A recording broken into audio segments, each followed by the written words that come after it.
기도하고 수요 성경 강해 시작하도록 하겠습니다. 거룩하신 하나님 아버지, 오늘도 귀한 이 시간 우리에게 허락하여 주시니 감사합니다. 오늘도 주님의 말씀을 듣습니다.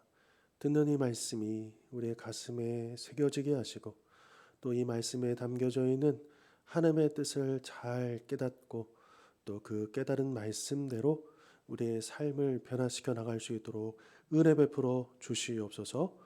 오늘도 마칠 때까지 함께해 주실 것을 믿사옵고 거룩하신 예수 그리스도의 이름으로 기도하옵나이다.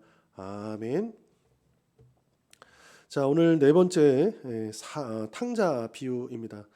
이 탕자 비유는 우리가 너무나도 잘 알고 있고 심지어 이것은 뭐 교회를 다니지 않는 사람들도 많이 알고 있는 일반 사회에서도 또 널리 알려져 있는 그런 이제 이야기인 것이죠. 자, 오늘 이 서론 부분 제가 한번 읽어보겠습니다. 이 과에서는 예수님이 들려주신 잃어버린 두 아들을 사랑하는 아버지에 관한 비유를 배울 것입니다. 자, 여기 잘 보십시오. 잃어버린 두 아들입니다. 그러니까 우리가 보통 생각할 때 탕자, 그러니까 잃어버린 둘째 아들 이야기 아니야? 이제 우리가 이렇게 생각할 수 있는데요. 우리가 이제 이따가도 나누겠지만 사실은 이 이야기 속에는 그 둘째 아들뿐만 아니라 그 첫째 아들도 맏아들도 마찬가지로 잃어버린 아들이었다라고 하는 것을 우리가 보게 될 것입니다. 자, 이 이야기에서 우리는 죄악된 인간의 모습과 은혜가 충만하신 하나님의 모습을 보게 됩니다. 우리는 어떤 죄인이라도 품에 안아주시는 하나님의 선하심을 기뻐하도록 부름받았음을 기억해야 합니다. 이 탕자 비유에서 사실은 어쩌면 주인공은요, 어쩌면이 아니죠. 이 이야기의 주인공은 이 잃어버린 두 아들을 끝까지 사랑하시는 아버지, 우리 하나님에 대한 이야기라고 하는 것을 우리가 꼭 기억했으면 좋겠고요. 자, 먼저 우리 누가복음 15장 11절부터 보겠습니다. 누가복음 15장 11절부터 19절까지 말씀. 이 참고로 이제 누가복음 15장에는 이제 세 가지 비유가 나옵니다. 근데 공통점이 다 잃어버린 거예요. 그래서 잃어버린 양, 잃어버린 동전, 그리고 잃어버린 아들. 그러니까 잃어버린 자들을 향한 하나님의 마음이 어떠한지를 이제 그 당시의 사람들에게 들려주시는 그런 이야기다라고 하는 거죠. 누가복음 15장 11절 19절 말씀 제가 봉독하겠습니다. 또 이르시되 어떤 사람에게 두 아들이 있는데 그 둘째가 아버지에게 말하되 아버지여 재산 중에서 내게 돌아올 분깃을 내게 주소서 하는지라. 아버지가 그 살림을 각각 나누어 주었더니 그 후 며칠이 안 되어 둘째 아들이 재물을 다 모아가지고 먼 나라에 가 거기서 허랑방탕하여 그 재산을 낭비하더니 다 없앤 후 그 나라에 크게 흉년이 들어 그가 비로소 궁핍한지라. 가서 그 나라 백성 중 한 사람에게 붙여 사니 그가 그를 들로 보내어 돼지를 치게 하였는데 그가 돼지 먹는 쥐엄 열매로 배를 채우고자 하되 주는 자가 없는지라. 이에 스스로 돌이켜 이르되 내 아버지에게는 양식이 풍족한 품꾼이 얼마나 많은가. 나는 여기서 주려 죽는구나. 내가 일어나 아버지께 가서 이르기를 아버지, 내가 하늘과 아버지께 죄를 지었사오니 지금부터는 아버지의 아들이라 일컬음을 감당하지 못하겠나이다. 나를 품꾼의 하나로 보소서 하리라 하고. 아멘. 자, 우리가 잘 알고 있는 것처럼 이제 이 한 아버지의 두 아들이 있었는데 그 가운데 이 둘째가 이 탕자가 이 둘째가 아버지에게 재산을 요구합니다. 이 당시에는 뭐 지금도 마찬가지지만 보통 이제 아버지의 재산을 받는 거는 이제 아버지가 돌아가신 다음 아니겠습니까? 이제 물론 얼마든지 이제 돌아가시기 전에도 이제 상속을 해줄 수 있지만 보통의 경우, 일반적인 경우는 예나 오늘이나 이제 부모가 돌아가신 다음, 이제 아버지가 돌아가신 다음에 이제 자연스럽게 그 상속으로 이어지는 문화인 거죠. 자, 그런데 이 작은 아들은 어떤 그런 일반적인 기준을 깨트리고 아버지가 멀쩡히 살아계시는데 그 아버지에게 어차피 아버지 돌아가시면 내게 돌아올 몫이 있지 않습니까? 그거 저에게 주십시오. 지금 주십시오. 이렇게 요구한 거죠. 그러니까 이거는 이런 말 좀 약간 극단적이긴 하지만 이런 식이에요. 빨리 아빠가 죽었으면 좋겠다. 그래야 내가 그걸 빨리 좀 큰 돈을 좀 만질 수 있을 텐데, 이런 식의 태도와 마찬가지다라고 우리가 볼 수 있는 거죠. 그러니까 그는 아버지가 죽을 때까지 기다릴 수 없겠다. 아버지에게 요구한 겁니다. 나 당장이라도 어차피 나에게 돌아올 거 그거 내 건데. 큰 착각이죠. 그런데 그 아버지에게 내가 미래에 받을 그것이 당연히 내 거라고 생각하면서 아버지에게 그것을 요구하고 있다라고 하는 것입니다. 자, 그런데 더 놀라운 것은 아마 일반적인 경우, 이런 경우에는요, 아버지가 엄히 다스려야 됩니다. 그리고 이것은 집안의 수치예요. 이런 아들이 나온다는 것 자체가 이 아버지에게는 굉장히 수치스러운 일이거든요. 특히나 이제 오늘날 현대에서는 이제 그런 개념들이 많이 옅어졌지만, 그래도 오늘날에도 자녀들의 삶이 잘못되면 부모가 욕을 먹지 않습니까? 도대체 자녀를 어떻게 키웠길래, 이제 이런 개념이 있는 것처럼 이 당시에는 더욱더 이 가부장적인 사회에 또 공동체 중심, 그러니까 한 가정만이 아니라 한 가문이 같이 사는 겁니다. 그 동네에. 그러니까 이게 옆집, 앞집, 뒷집 다 사실은 친척 관계, 먼 친척 관계일 수도 있고 다 아는 사이인 거예요. 그러니까 이 집안에 이런 아들이 나온다는 것 자체가 이 아버지로서는 굉장히 개인적으로도 마음이 아프고 또한 속상할 일뿐만 아니라 굉장히 수치스러운 일이었다라고 하는 거죠. 근데 더 놀라운 것은 이 아버지가 이 아들의 요구를 들어주고 있다라는 거예요. 그리고 12절에 보면 자기 그 재산을 그 각각 나누어 줬다고 합니다. 무슨 말입니까? 둘째에게만 준 게 아니에요. 여기에 이제 우리가 숨어 있는 포인트를 봐야 되는 거예요. 큰 아들에게도 주었다라고 하는 거예요. 그러니까 이제 미리 상속을 나눠준 거죠. 이 둘째 아들로 인해서. 자, 보통 우리가 알고 있기로 이제 이 유다 문화 속에서는, 유다 사회 속에서는 이제 장자가 두 몫을 받죠. 그러니까 이제 두 형제가 받아야 되니까 이제 그 첫째에게 이제 두 몫씩 가고 나머지 한 몫씩 가니까 이제 3등분 해가지고 3분의 2는 아마 첫째에게, 3분의 1은 이 둘째에게 가도록 했을 것입니다. 자, 이때 맏아들을, 여기 이제 이 비유에서는 맏아들의 특별한 뭐 말이나 행동이 나오지 않습니다. 그런데 이 당시 기준으로 본다면 당연히 이 가문의 장자로서, 계승자로서 이 일들을 중재를 해야 되는 거예요. 그 동생을 케어를 해야 되는 거예요.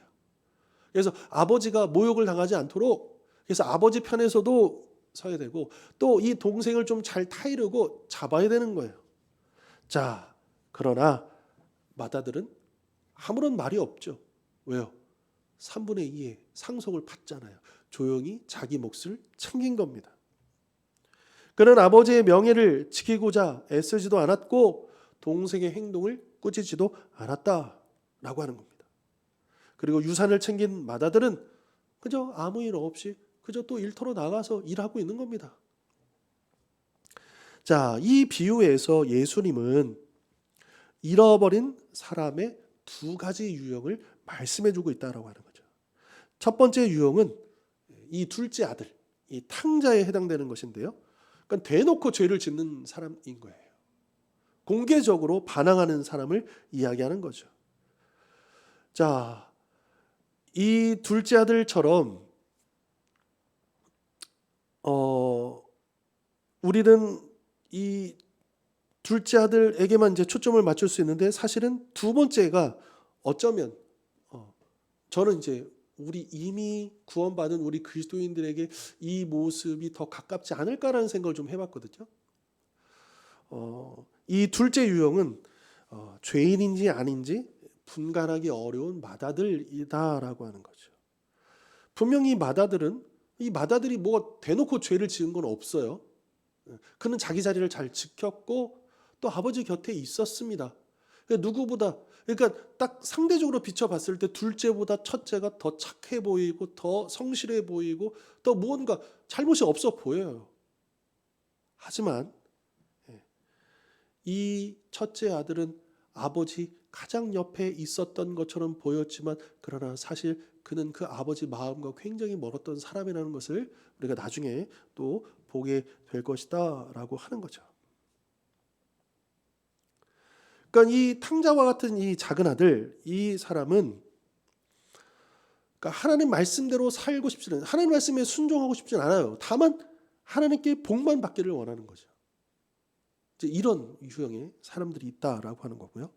그리고 이 첫째 아들과 같은 경우에는 명목상의 그리스도인처럼 하나님의 축복을 바라면서도 그러나 자기 삶을 통해서 그 아버지였던 영광을 위해서 뭐 이런 데는 별 관심이 없는 거죠. 결국 이 죄인처럼 보이는 둘째 아들이나 전혀 죄인과는 상관없는 오히려 반대로 착해 보이든 성실해 보이는 이 첫째 아들도 관심사는 어디 있느냐? 아버지의 축복, 그 상속 재산에 있었다라고 하는 것이죠. 이것이 참으로 가슴 아픈 것이다 라고 하는 것입니다. 자, 우리가요 분명히 예수 그리스도를 믿고 구원의 복을 받고 또 하나님은 우리에게 구원의 복만 주시는 게 아니죠. 여러 많은 복을 주십니다. 우리가 그것을 기대하고 또 그것을 누리는 것이 전혀 잘못이 아닙니다. 그러나 하나님이 우리에게 주신 그 복은 분명히 이유가 있고 목적이 있습니다. 사명이 있다는 거예요. 그러니까 우리가 하나님부터 받은 그 축복을 받은 자에게는 당연히 하나님의 그 목적을 위해서 그 축복을 사용해야 할 사명이 주어진다라고 하는 거죠. 이것이 우리에게 주어진 사명 의무다라고 하는 겁니다. 그러나 많은 사람들이 하나님께 복은 받기를 원하지만 그 복 받은 자로서 마땅히 행해야 될 그 삶에 대해서는 별 관심이 없다라고 하는 거죠. 자, 드디어 아버지로부터 재산을 받은, 자기 몫을 받은 이 둘째는요, 그 재산을 다 모아가지고 라고 13절은 이야기하죠. 이건 뭐냐면 현금으로 다 바꿨다는 거예요. 아버지가 물려준 재산이 뭔지는 모르죠.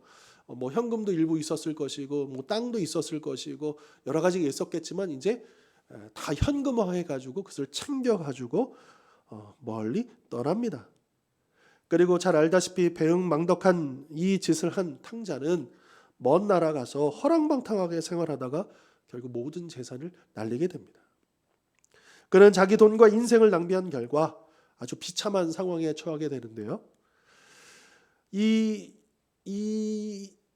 탕자가요, 이제 최악의 상황에 빠지는데 최악 중에 최악에 빠진 것을 우리가 어떻게 알 수 있냐면 이 사람은 이제 이방 나라, 그러니까 이 유대인을 기준으로 보는 거예요. 그러니까 유대인으로서 이방 나라 사람에게 붙여 살게 되잖아요. 그러니까 이방인을 위해서 살아야 되잖아요. 자기 생존이 걸리니까. 그러니까 이 이방인을 위해서 살아가는 것도 참 최악이고. 그런데 그가 결국 했던 일이 뭡니까? 돼지 치는 일이었거든요.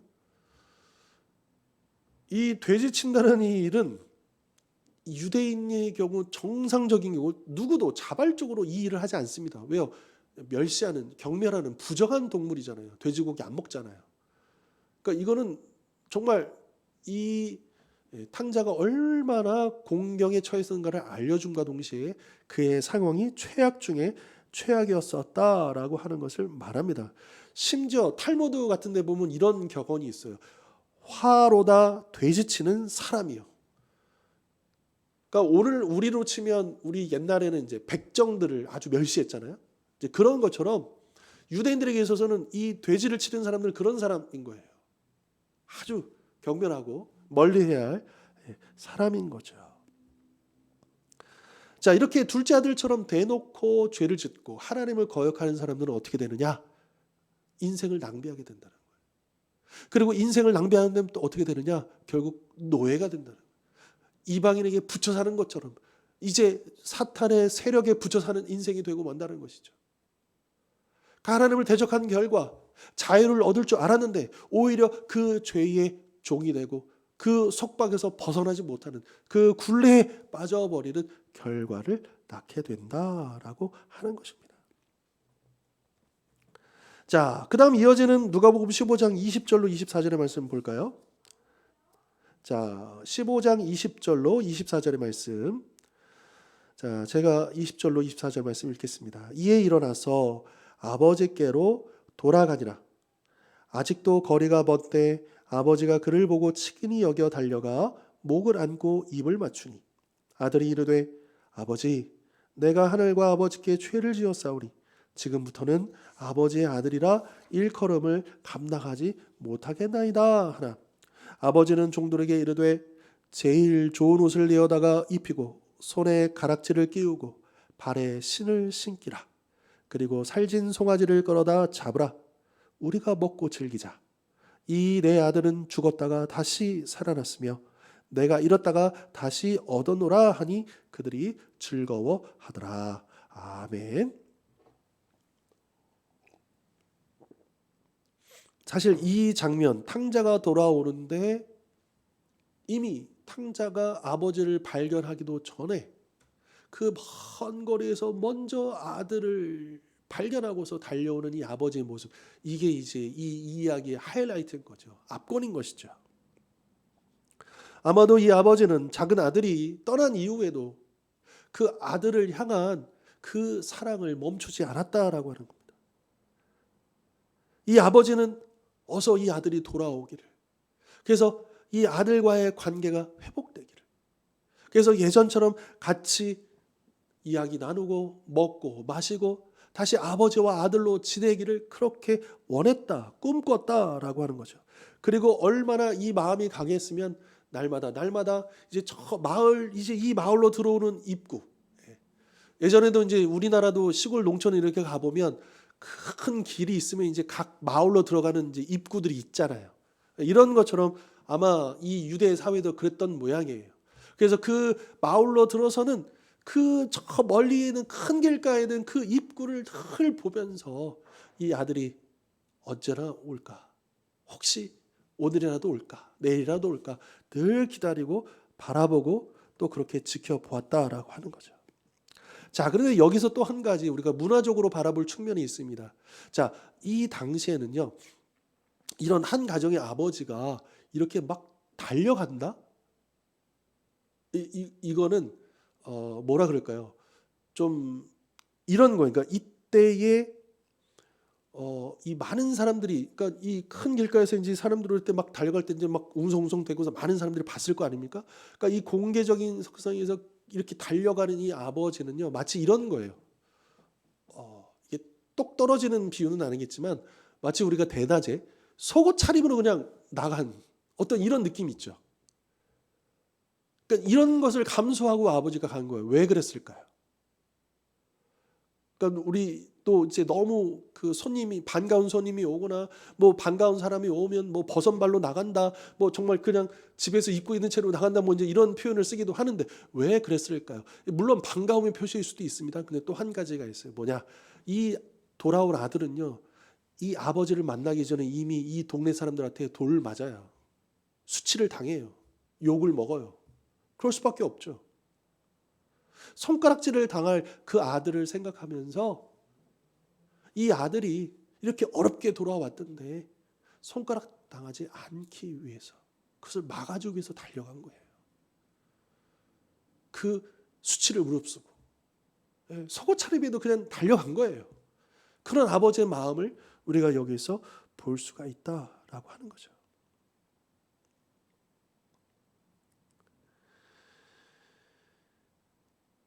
자, 이렇게 자신을 맞이하여 달려오는 이 아버지를 보면서 이 아들은 마음이 참 어땠을까요? 작은 아들은요, 말을 준비했죠.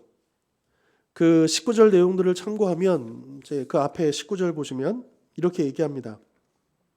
지금부터는 아버지의 아들이라 일컬음을 감당하지 못하겠나이다. 이제 18절 앞절에 보면 이제 내가 하늘과 아버지께 죄를 지었사오니 19절 지금부터는 아버지의 아들이라 일컬음을 감당하지 못하겠나이다.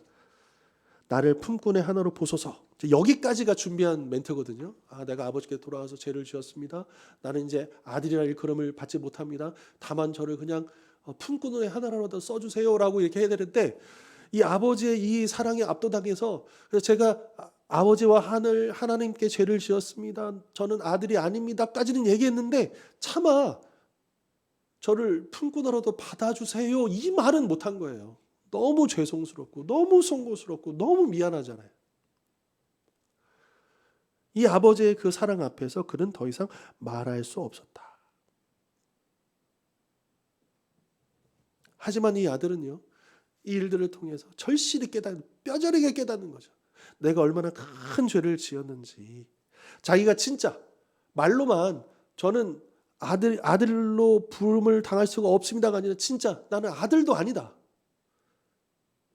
빈말이 아니라 정말 그렇게 고백했을 겁니다. 자기는 가족의 일원이 될 자격도 없고 사랑을 받을 자격도 없음을 그는 알았죠. 자기가 지은 죄가 얼마나 무거운 것인가. 내가 벌레만도 못한 존재인 것을 이 아들은 깨닫게 됩니다. 그리고 자기 때문에 아버지가 그냥 속상하기만 했던 것이 아니라 그것도 물론 힘든 일이지만 그러나 주변 동네 사람들에게 나로 인해서 우리 아버지가 이 수치를 당한 그 모욕을 당했다라고 하는 그 부분도 그는 깨달아 알게 되었던 것이죠. 그리고 이 아들은 단지 자기가 이게 그 아버지의 재산을 축낸 것, 그러니까 돈 문제가 아니었다는 걸 깨닫게 됩니다. 본질은 뭐냐? 이 아버지와 아들 관계가 깨어졌다라고 하는 거죠. 자, 그런데 아버지는 이 모든 것을 그냥 덮어버립니다. 그 사랑으로 이 아들의 모든 것을 그 할 말을 있게 할 정도로 덮어줍니다. 그리고 아버지와 아들의 관계를 회복시켜 주는 거죠. 불량매나 다름없는 도저히 아들이라 부를 수 없는 이 사람을 무조건적으로 아들이라 자녀로 받아주었다라고 하는 거죠. 그리고 단순히 아들을 받아주기만 한 것이 아니라 지금 이 마을 전체의 사람들이 지켜보는 가운데에서 아버지는 옷과 신발과 가락지를 가져오게 합니다. 그러니까 이런 감격, 그러니까 이 아들을 향한, 그러니까 이 아들이 이 행색이 어떻겠어요? 아무리 막 폼나는 옷을 입고 와도 그 동네 사람들에게 손가락질 당하고 참 돌팔매질을 당할 판인데 이 정말 먹지도 못하고 꾀죄죄하고 냄새나고 이 아들이 돌아왔을 때 이 아버지는 우선은 달려왔죠. 이제 종들도 같이 따라왔겠죠. 그래도 또 생각한 겁니다. 이 행색 이대로 집까지 얼마 안 되는 거리지만 거기를 걷게 하고 싶지 않은 거예요. 그러니까 종에게 가장 좋은 옷을 내어다가 입히게 하고 아들임을 상징하는 가락지, 손가락지를 끼우게 하고 신발을 신기고 아들로서 당당하게 걸어올 수 있도록. 여러분, 이것이 바로 하나님이 우리에게 베풀어 주신 구원이다라고 하는 것이죠. 다름 아닌 우리가 이 탕자와 같이 하나님을 대적하는 인생, 하나님을 거역하는 인생, 그로 인해서 인생을 낭비하고 죄의 종으로 그렇게 노예와 같은 삶을 살았던 우리를 무조건적으로 예수 그리스도의 옷을 입혀주시고 당신의 자녀로 불러주시고 우리를 자녀 삼아주신 바로 그 은혜, 구원의 은혜 아니겠습니까? 양팔을 벌리며 달려와 우리를 끌어안아 주시는 그 사랑이 바로 우리 아버지 하나님의 사랑 아니겠습니까? 그리고 이 일들을 위해서 우리를 구원하시기 위해서 아버지의 독생자 예수 그리스도께서 우리 대신 그 모든 돌팔매를 당하시고 욕을 받으시고 그 수치와 모든 그 고통을 다 당하시고 그 당신의 목숨으로 우리의 죄값을 치러 주셨잖아요. 그것이 바로 이 구원의 사건이다라고 하는 것이죠.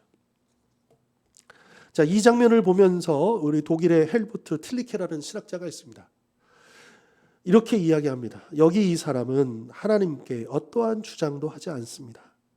이 사람은 하나님께 붙잡혀 하나님으로 인해 놀랄 수밖에 없습니다. 잃어버린 자를 찾으시는 하나님의 신비한 사랑은 놀랍고 의대롭습니다. 한 사람이 회개하고 돌아오면 하늘이 기뻐합니다. 그러니까 왜 천하보다도 한 영혼이 귀하다 말씀하셨는지 이해가 되는 거죠. 그 100마리 양 가운데 잃어버린 한 마리 때문에 99마리를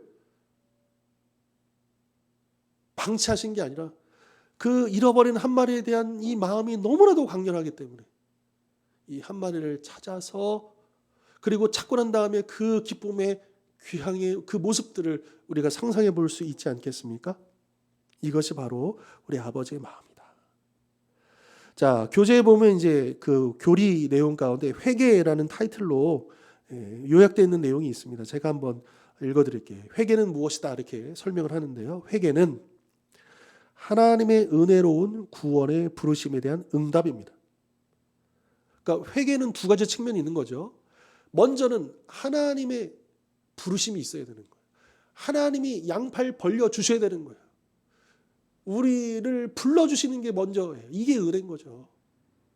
그리고 바로 거기에 대한 응답. 이것이 바로 이제 우리가 해야 할 이 회개라는, 이 회개가 가능하기 위해서는 하나님 아버지가 먼저 우리를 용서하시고 불러주셔야 되고, 그리고 우리는 그 사랑 앞에 전적으로 응답하는 것. 이것이 회개다라고 하는 거죠. 여기에는 자기 죄에 대한 진정한 슬픔, 또 자기 죄에서 돌이켜 그리스도께 나아가는 것, 또한 지속적인 변화와 변혁을 이루는 삶을 수반합니다. 여러분, 이 세 번째 굉장히 중요하죠. 여러분, 우리가 구원받기 위해서 내 죄를 인정하고 예수 그리스도 앞에 나가는 것까지 우리는 여기까지는 익숙합니다. 그런데 그 다음이요, 거기에 수반되는, 따라가야 하는 우리의 삶이 있다라고 하는 거예요. 구원받은 자로서의 삶이 있다라고 하는 거예요. 이것이 굉장히 중요한 것 아니겠습니까? 그러니까 복음의 능력은 물론 이 죄인을 하나님의 자녀로 바꾸어주는 놀라운 그 능력이기도 하지만, 그러나 복음의 능력은 거기에만 머무는 것이 아니라 이제 하나님의 자녀가 된 새로운 삶을 살게 된 그 사람들이 이제 가정에서, 일터에서, 이 세상에서 하나님의 백성답게 그 자녀답게 변화되어져 가는 그 능력으로 나타나야 한다라고 하는 것입니다. 우리가 이 복음의 능력을 일주일에 한 번 예배당에서만 경험하는 것이 아니라 일주일 내내, 아니 어쩌면 시간상으로도요, 일주일에 1시간이 아니라 여러분 일주일에 167시간을, 168시간 중에 1시간을 예배당에서 은혜 받는 그 복음의 능력을 경험하고 나타내는 것으로 끝나는 것이 아니라 167시간을 이 세상 속에서 복음으로 변화된 사람으로서 나타내야 돼요. 그래서 우리의 말과 우리의 행동이 하나님의 자녀답게 드러나야 할, 그럴 삶이 따라가야 한다라고 하는 것이죠. 그것이 진정한 회개다. 그 삶이 따라가지 아니하면 그것은 어쩌면 판쪽짜리 회개일 수도 있겠다라고 하는 것입니다. 자, 그다음, 자, 탕자 이야기가 여기서 딱 끝나면 그림도 딱 좋아요. 예. 그리고 충분히 우리에게 중요한 교훈을 줍니다. 그런데 이 이야기는 한 아들의 이야기가 아니죠. 잃어버린 아들이 둘이었다는 거예요. 둘째 아들만이 아니라 첫째 아들도 잃어버린 아들이었다라고 하는 것을 이제 15장 25절로 32절이 말씀해 주고 있습니다.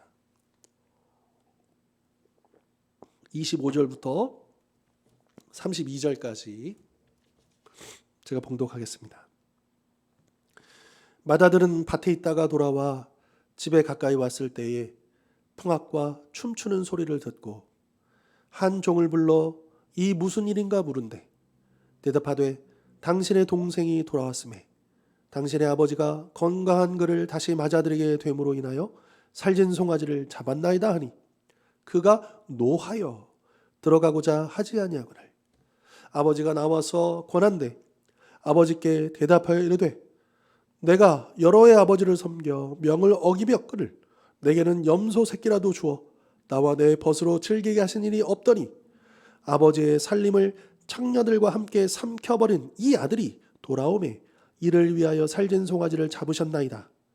아버지가 이르되 예 너는 항상 나와 함께 있으니 내 것이 다 내 것이로되 이 내 동생은 죽었다가 살아났으며 내가 잃었다가 얻었기로 우리가 즐거워하고 기뻐하는 것이 마땅하다 하니라. 아멘.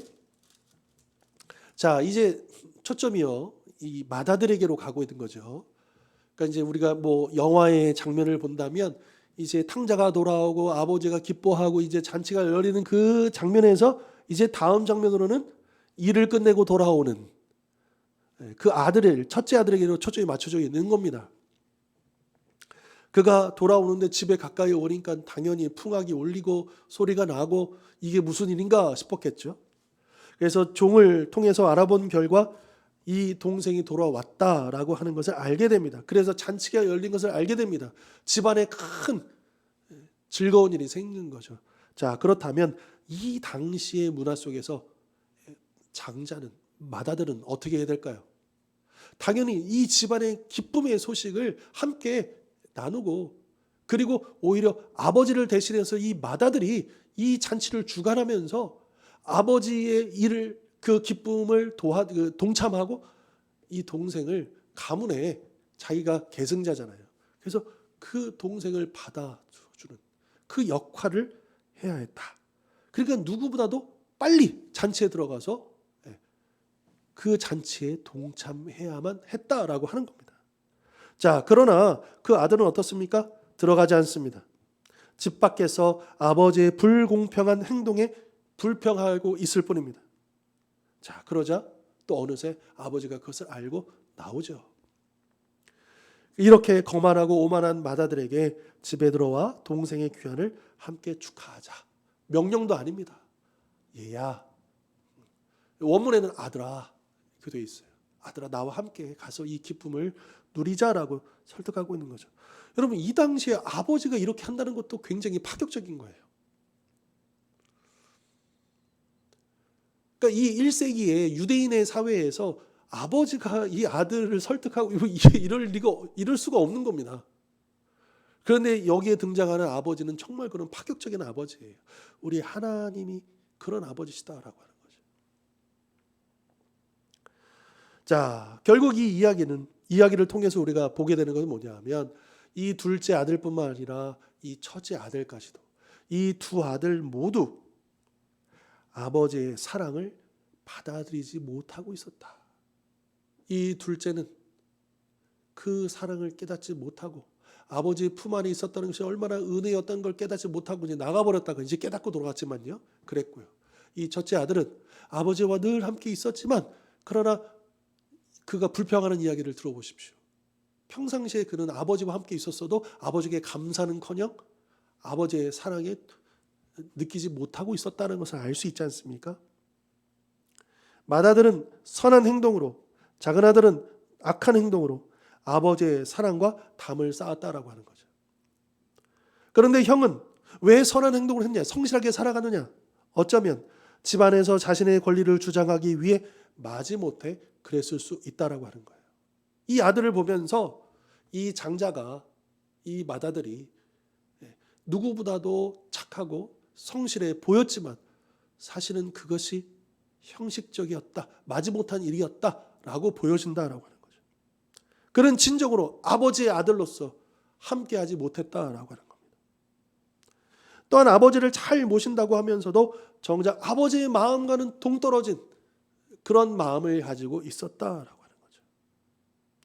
아이러니하게도 아버지를 거역했던 작은 아들은 회개하고 돌아와서 잔치상을 받았지만, 그토록 착했던 형은 투덜거리며 밖에 서 있었다라고 하는 것이죠. 탕자의 비유는 이렇게 죄의 두 가지 유형을 묘사하고 있습니다. 작은 아들처럼 대놓고 거역하는 죄와 큰 아들처럼 속에서 골마버린 죄인 것이죠. 은혜로운 아버지는 두 아들 모두 사랑으로 그들을 존중해 줍니다. 품어줍니다. 그러나 울며 회개하고 아버지의 품에 안긴 작은 아들과는 달리 안타깝게도 이 맏아들은 투덜거리며 불평하고 있었던 것이죠. 아버지를 잘 모시고 있다고 그렇게 자부했던 맏아들은 이 작은 아들을 이 아들, 당신의 아들이라고 부릅니다. 동생이라고 부르지 않습니다. 작은 아들이 아버지의 진정한 아들이 되기 위해 회개가 필요했다면, 이 맏아들은 동생을 동생으로 용납하기 위해 회개가 필요한 사람이었다라고 하는 것이죠. 어쩌면 이 맏아들의 선한 행동, 성실한 그 삶은요, 자기 의로 느껴졌을 줄 몰라요. 그러니까 이 자기 의를 가지고 판단을 해버리는 거죠. 이 부분에 대해서는 우리가 다음 시간에 우리가 바리새인과 세리의 이야기를 우리가 나눌 텐데요. 거기서 이제 또 이 부분 다른 각도에서 또 좀 더 살펴보도록 하고요. 자, 예수님은 이 비유의 마무리를 이렇게 지으십니다. 32절. 이 내 동생은 죽었다가 살아났으며 내가 잃었다가 얻었기로 우리가 즐거워하고 기뻐하는 것이 마땅하다. 그러니까 마다들의 불평에 대해서 이렇게 대답하심으로 이 비유를 마무리하고 있죠. 마다들은 아버지를 존중하지도 않고 화를 내며 오히려 막 불평하고 대들었잖아요. 그러나 아버지는 그들 아들아 이렇게 자상하게 부르고 있습니다. 이 아들아라고 부르는 이유는 뭐냐면 지금 이 문제가 다른 어떤 문제가 아니고 아버지와 아들과의 관계의 문제라는 거예요. 그러니까 아버지가 원했던 것은 이 아들이 이 둘째처럼 자신의 안으로, 이 관계 안으로 들어와서 진정 하나가 되기를 원하고 있었다라고 하는 거죠. 아버지는 소유나 성과나 순종의 문제에서 이 관계 회복의 문제로 초점을 돌린 것입니다. 그러니까 이 아들이 잘못했다는 게 아니에요. 이 아들에게 성과가 없었다는 게 아니에요. 이 아들이 순종하지 않았다는 게 아니에요. 그런데 이날의 잔치의 초점은 뭐냐? 아버지와 아들 관계가 파괴되었다가 그것이 회복되어지는 그 기쁨을 함께 누리자라고 하는 것이죠. 그러니까 이날 이 작은 아들에게 어쩌면 이 이야기가 우리가 많이 알고 있듯이 초점을 이 스포트라이트를 이 탕자에게 비추고 있잖아요. 근데 그가 뭘 잘해서가 아니에요. 그가 회개이기 때문이 아니라 엄밀히 말하면 그것은 하나님의 은혜에 의해서 이 부자 관계가 아버지와 아들 관계가 회복되었다는데 스포트라이트가 비춰져야 한다는 것이죠. 그러니까 아들이 얼마나 첫째 아들처럼 성실하게 살았느냐, 착하게 살았느냐, 혹은 이 작은 아들처럼 이렇게 무모하고 악하게 살았느냐, 지금 여기에 초점이 아니라 지금 이날의 이 잔치는, 이 기쁨은, 하나님 나라의 천국의 이 기쁨은 잃어버린 영혼이 돌아오는 것, 그 관계가 회복되는 것, 바로 여기에 있다라고 하는 것이죠. 아버지가 맏아들을 대하는 이 태도는 바로 은혜로운 하나님의 전형적인 모습을 우리에게 보여주고 있다라고 합니다. 하나님은 어디서나 누구나 회개하고 돌아오라 부르고 계십니다. 그리고 우리가 회개하면 하나님은 우리를 보시면서 아들아 그렇게 우리를 기꺼이 불러주신다라고 하는 것이죠. 자, 결론 부분 제가 한번 읽겠습니다. 예수님은 청중이 이야기의 결론을 손꼽아 기다리도록 만드시고는 비유를 마치셨습니다. 그러니까 그 다음 이렇게 아버지가 아들을 설득했잖아요. 이 아들이 돌아온 거 참 기쁘지 않냐? 우리 같이 들어가자. 그 다음 궁금하지 않았겠어요? 그 결과가? 과연 맏아들이 안으로 들어가서 그 잔치에 참여했을까? 이제 열린 결말인 거예요. 그리고 그 결말에 대한 몫을 우리에게 주고 있는 거죠. 왜냐하면 이것이 우리를 향한 질문이에요. 우리를 돌아보게 만드는 질문인 거예요. 어쩌면 우리는 한편으로는 이 둘째 아들처럼 하나님을 대적하고 거역했던 그런 과거의 죄악된 모습, 그 모습을 우리가 가지고 있고요. 또 한편으로는 이제 구원받은 이후에 우리가 어쩌면 맏아들처럼 어느새인가 하나님과 아버지의 이 관계의 풍성한 이 본질은 잃어버린 채 아버지와는 함께 있는 것 같지만 정작 아버지와 교제하지 못하고 그저 종교적인 생활에만, 그저 반복되는 생활에만 그렇게 흘러가 버리고 아버지와는 가까워하지 못하는 또 우리의 모습도 우리가 발견한다라고 하는 것이죠.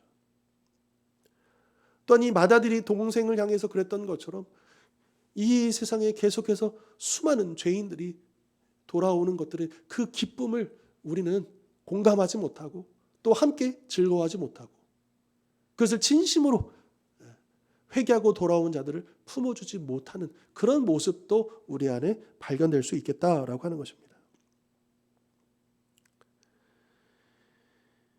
아버지와 진정한 관계를 맺으려는 노력은 하지 않으면서 열심히 일만 할 것인가? 그러니까 우리가 지금 열심히 무언가를 하고 있는데 정말 그것이 하나님과 우리 사이, 하나님과 나 사이에는 그 교제가 더 풍성해지고 어떤 이것을 위한 열심인가? 아니면 무엇을 위한 열심인가? 이 아들이 어땠습니까? 이 첫째 아들은요. 재산 상속 받았잖아요. 자기 몫을 챙겼잖아요. 관심은 거기 있는 거예요. 하나님의 그 복, 그것을 누리기는 원하지만 그러나 아버지가 원하시는 그 삶을 사는 것은 관심이 없는 거예요. 자기가 아버지의 원하시는 그 삶을 통해 가지고 순종의 삶을 통해서 하나님께 영광을 올려드리는 것은 관심이 없는 거예요.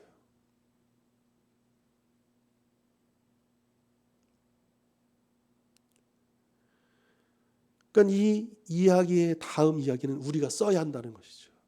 우리가 그렇게 살아가야 한다라고 하는 것입니다. 이 누가복음 15장에 이제 잃어버린 이제 비유가 세 개 나오고 그 가운데 이제 하이라이트가 잃어버린 아들에 대한 이야기인데요. 이게 이제 15장 1절 2절에 보면 이 이야기가 시작되어진 상황을 설명해요. 1절에 보면 예수님이 세리들과 죄인들과 식사를 하고 계셨어요. 그러니까 이 바리새인들, 서기관들, 종교지도자들 이거를 보면서 예수는 비난합니다. 그래서 어쩌면 이 이야기는요.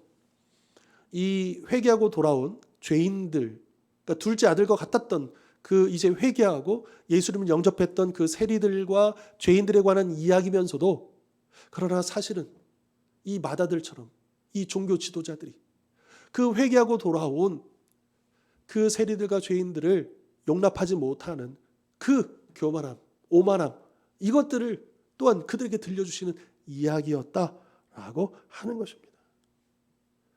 그리고 더 나아가서 우리 예수님은 그 죄인들, 세리들뿐만 아니라 둘째 아들뿐만 아니라 바리새인들, 서기관들 그 처제 아들까지도 다 품기를 원하시고 그들이 돌아오기를 원하신다라고 하는 것을 말씀해 주고 있는 것이죠. 따라서 우리는 종교 지도자들 또 이 마다들처럼 다른 사람들이 하나님이 다른 자들에게 그 죄인으로 보여지는 그 자들에게 베푸시는 은혜에 불평할 것이 아니라 분개할 것이 아니라 회개하고 돌이키는 죄인을 반겨주시는 하나님 아버지를 우리는 송축, 찬양, 영광을 올려드려야 하는 것이죠. 저런 죄인까지도 용서해 주시는 아버지의 그 사랑을 우리가 찬양해야 되는 것이죠. 자, 오늘 말씀 이 아들이 두 명이 나오는데 사실은 둘 다 잃어버린 아들이었다. 그리고 두 아들의 모습 속에서 우리의 모습을 우리가 발견해야 되지 않겠는가. 어쩌면 우리는 이 탕자처럼 하나님을 거역하고 또 하나님이 주신 그 좋은 선물들, 은사들, 그 기회들, 건강, 시간, 그 모든 것들을 하나님을 위해서 쓰지 아니하고 낭비하고 있지 않는가. 그럼에도 불구하고 하나님은 우리를 용서하시고 우리를 품어주시고 우리를 자녀 삼아주신 그 은혜를 우리가 생각해 볼 때에 과연 우리가 어떤 삶을 살아야 되겠는가. 혹시 이 마다들처럼 그저 종교적인 관습에 치우쳐서 무언가는 열심히 살아가는 것처럼 보이지만 아버지 마음과는 전혀 상관없이 그분과는 가까워지지 않은 채 그렇게 교만하게 살아가고 있지 않는가. 이런 모습도 우리가 한번 돌아보면서 정말 우리가 용서받은 둘째 아들이라면 어떻게 살아가야 할지 또 이미 구원받은 자로서 우리가 어떻게 해서라도 이 마다들처럼이 아니라 정말 아버지의 마음에 동참하고 아버지의 기쁨에 동참하고 하나님께서 원하시는 그 일에 동참해서 우리가 아버지와 함께 이 하나님 나라의 기쁨을 날마다 누려가는 그런 우리 모든 성도님들 되실 수 있기를 주님의 이름으로 축원합니다. 기도하겠습니다. 하나님 아버지, 오늘도 귀한 말씀 허락해 주십니다. 사실 우리가 둘째 아들이고 또한 우리가 첫째 아들입니다. 우리에게는 그런 모습들이 여전히 남아있지 않은가 돌아봅니다.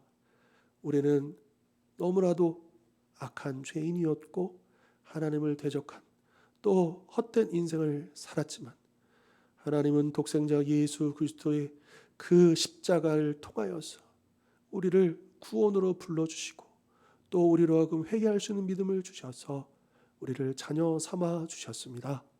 그런데 그 은혜는 어디론가 사라져 버리고 아버지와의 그 관계는 어디론가 사라져 버리고 그저 정신없이 분주하게 신앙생활, 종교생활, 또 일상생활을 살아가고 있지 않는가 돌아봅니다. 주여 우리로 하여금 다시 아버지의 품을 생각하게 해주십시오. 아버지의 그 관계를 생각해 보게 해주십시오. 진정 우리가 열심을 내되 무엇을 위해 열심을 내야 하는지 깨닫게 해주십시오. 그 본질을 놓치지 않는 저희들의 삶이 되기를 원합니다. 신앙이 되기를 원합니다. 특별히 우리는 이미 구원받은 자입니다. 하나님의 자녀로서 남아있는 이 땅에서의 삶, 우리가 어떻게 살아가야 할지 다시 한번 다짐하고 결단하고 구원받은 자로서 예수의 향기를 드러내며 하나님의 영광만을 위해 살아갈 수 있는 우리 모두가 다 될 수 있도록 축복하여 주시옵소서. 감사드리옵고 거룩하신 예수 그리스도의 이름으로 기도하옵나이다. 아멘. 오늘도 함께해 주셔서 감사드리고요. 우리 다음 시간 우리 5과 바리새인과 세례 비유 또 계속 이어가도록 하겠습니다. 감사합니다.